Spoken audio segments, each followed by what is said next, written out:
कल के पहले के वीडियो में मैंने आपको केवल 4 लाइनें बताई थी, पर आज मैं पूरी पोयम आपको समझाऊंगा। इन माई हाउस विद दाइन ओन हैंड्स।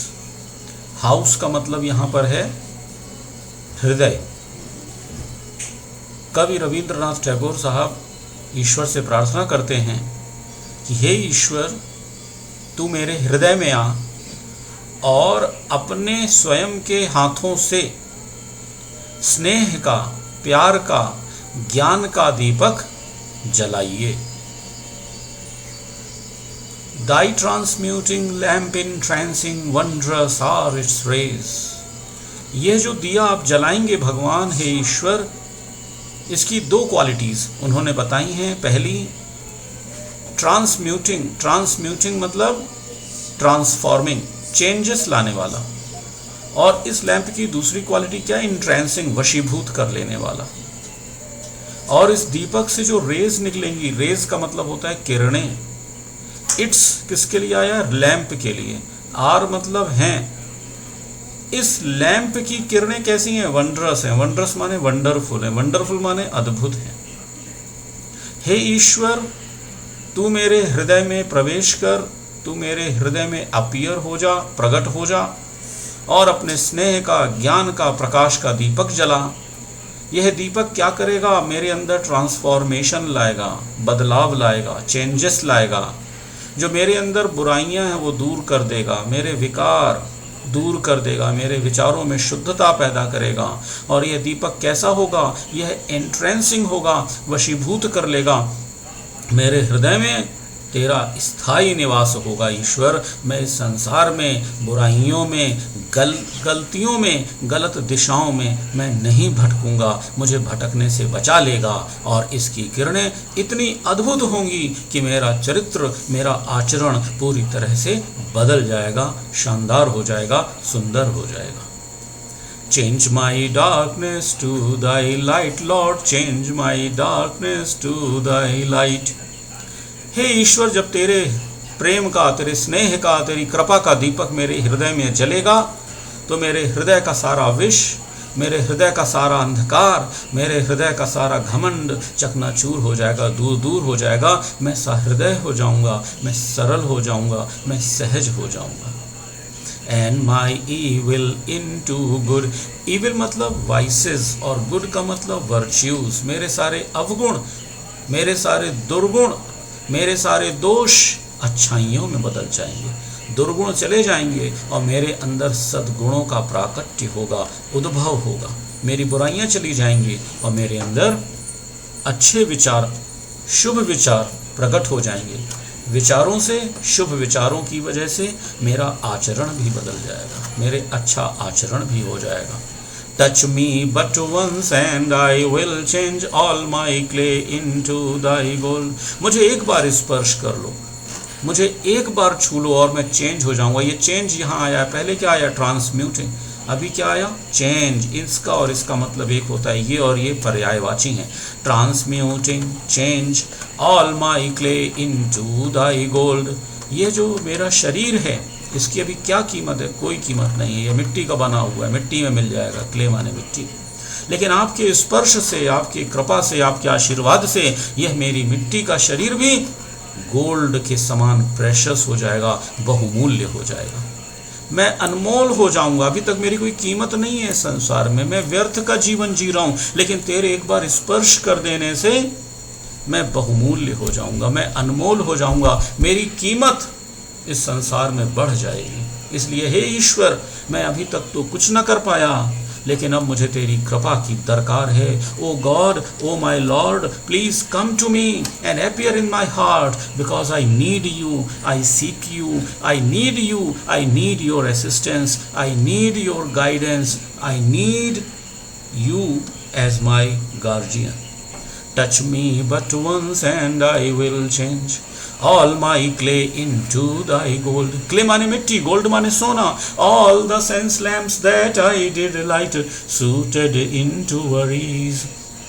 sense lamps का मतलब इंद्रियों से, आँखें, कान, जुबान, त्वचा, ये सारी चीज़ें क्या हो गई हैं?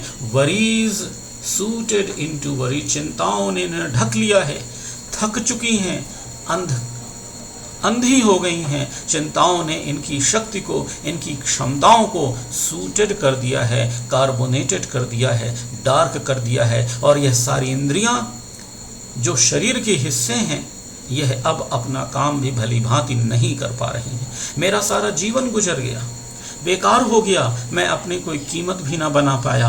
इसलिए हे ईश्वर, इस संकट की घड़ी में मैं आपको पुकारता हूँ, आप पधारें और मेरे शरीर को, मेरे तन को, मेरे मन को शुद्ध करें, ताकि मेरा जन्म जिस उद्देश्य से इस धरती पर हुआ था, मैं उस उद्देश्य को फिर से पा पाऊँ। मुझे चिंता मुक्त कर दो, make me worry less. Sitting at the door of my soul, like thy resurrecting lamp. Sitting, बैठो, door of my soul, आत्मा के द्वार पर लाइट प्रकाशित कर दो अपने resurrecting lamp से। resurrecting मतलब पुनर्जीवित करने वाली लैंप। मैं तो मृत निष्प्राण सा हो गया हूँ। प्राण तो हैं, पर मेरे शरीर में अब वो जान नहीं रही। मेरे विचारों में इतनी शुद्धता नहीं है, मुझे अपने उद्देश्य का कोई ठिकाना नहीं है। मैं क्या करूँ, कहाँ से आया हूँ, कहाँ मुझे जाना है, मैं जीवित क्यों हूँ, मैं निराशा से भरा हुआ हूँ। लेकिन एक बार तेरी कृपा मुझे मिल जाए, तेरा आशीर्वाद मुझे मिल जाए, तो मेरा पुनर्जन्म हो जाएगा। I want redemption in my life, I want transformation in my life. Prayer comes from surrender.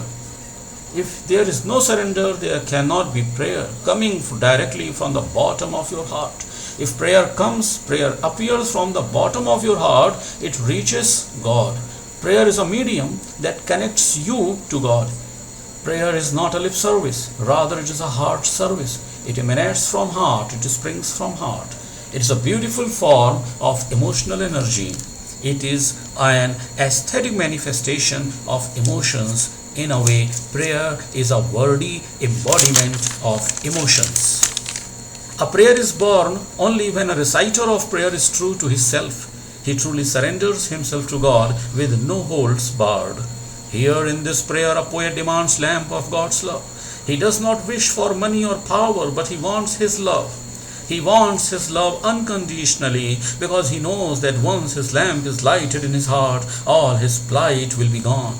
We have become a bin, a reservoir of vices like hatred, greed, theft, avarice, haughtiness, anger, dishonesty, unfaithfulness, wastefulness, laziness, impatience, arrogance, rudeness.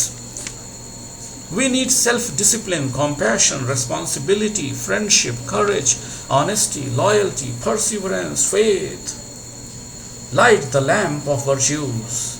The poet wants rebirth. He wants to be reborn. He wants redemption from all his flaws, from all his faults, from all his errors, mistakes that he had committed in his life so far. He confesses that all his senses have become corrupt. They are unable to work to their true potential. He wants God to light the lamp so that all his darkness goes away and gives way to the light of knowledge. If he continues to live this way, there will be more and more sadness. So time has come when he should seek complete freedom. If you touch me, my God, if you cast your eyes upon me, give me your glimpse for a while, I will be a different soul altogether. I will become precious. I will become priceless. All my vices will turn into virtue. All my weaknesses will turn into my strengths. All my liabilities will turn into my assets. All my follies and failures will turn into my stepping stones. I can convert my setbacks into a springboard. I want to do many things in my life. I want to perform miracles. I want to achieve a number of feats. But my Lord, oh my Lord, nothing is possible without you, without your grace, without your blessings. I look up to you as my Savior. Touch me. Shower your grace upon me. Make me worthy. Make me industrious. Make me laborious, studious, diligent, hard-working, smart, pious, and holy. Let wisdom prevail in me, and I am saved for good. No harm, no damage should touch me. Let me bask in your glory. Be with me always, all the time. Thank you.